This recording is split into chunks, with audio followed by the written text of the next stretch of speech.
So the beautiful part about the peg I put in here, which holds the bowl in place, is now I can stand the bowl up and I can work the sides as well. So I don't have to just work it when it's laying down. I can work the sides like this and really remove a lot. I mean, it's so helpful to have that on there. I just can't imagine what I would have done to solve this bowl dilemma. I don't have a vise big enough to hold this bowl, so it's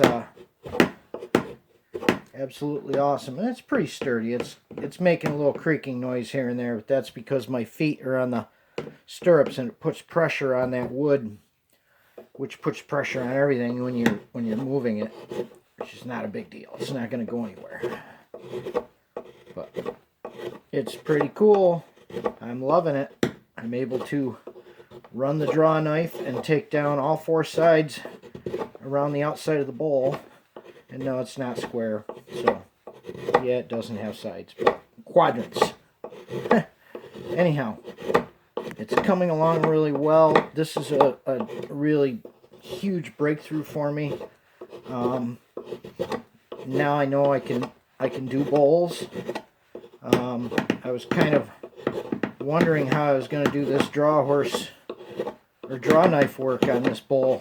The way my situation was, I didn't have a bowl horse and didn't have time to build one, so I was like, well, we're going to hit that obstacle when I come to it, and we're going to try to figure something out. And all it took was a old-fashioned auger bit and a drill, a hand drill, and drilled my hole, put that peg in, and bada bing, here we are. It's going to save a lot of knife work, which is a lot of time. When you get into knife work on a piece where you have a lot of wood removal, it can take a while. I mean, there's ways you can take wood out quicker with the knife, go against the grain and take out huge chunks, but then you have a chance of cracking your piece that you're working on, and nobody wants to do that, not after you put a lot of time into it. So I'm really glad I can use this to my advantage. It's working out well, and I'm able to remove just a ton of wood. As you can see, I'm moving along pretty well. And I'm not taking out huge, massive chunks like I do with the adze,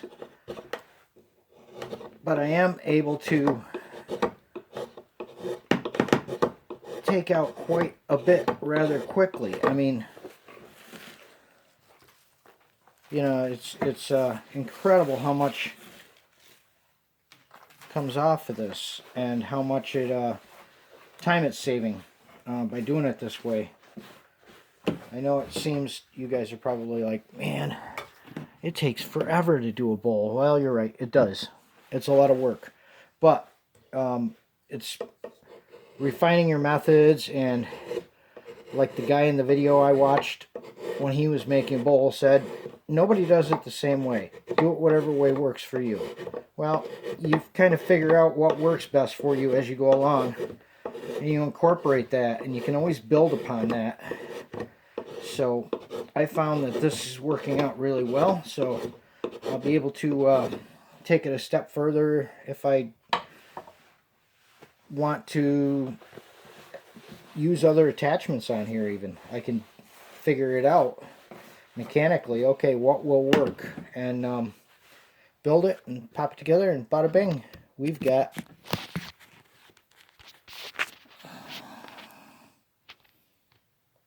see how smooth it is here and how rough it is over here. I know it probably doesn't, the camera probably doesn't focus well. I know the cameraman doesn't.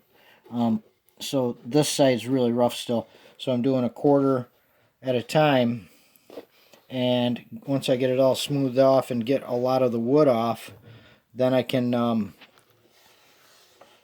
define around this. I'll be defining as I go along anyway. Each quarter I'll be defining around the base of the bowl, which I cut smooth with the draw knife.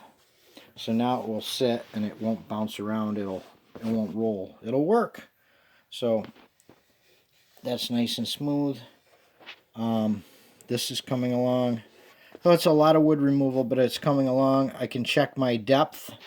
What you do with that is I'll go upside down. No, you take a thumb on the outside, a finger on the inside, and you check, and it will tell you how thick it is all the way around. So you can try to keep a uniform thickness by just testing it and seeing what you're at.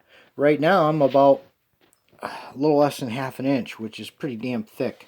So I'm going to try to take it down as much as I can.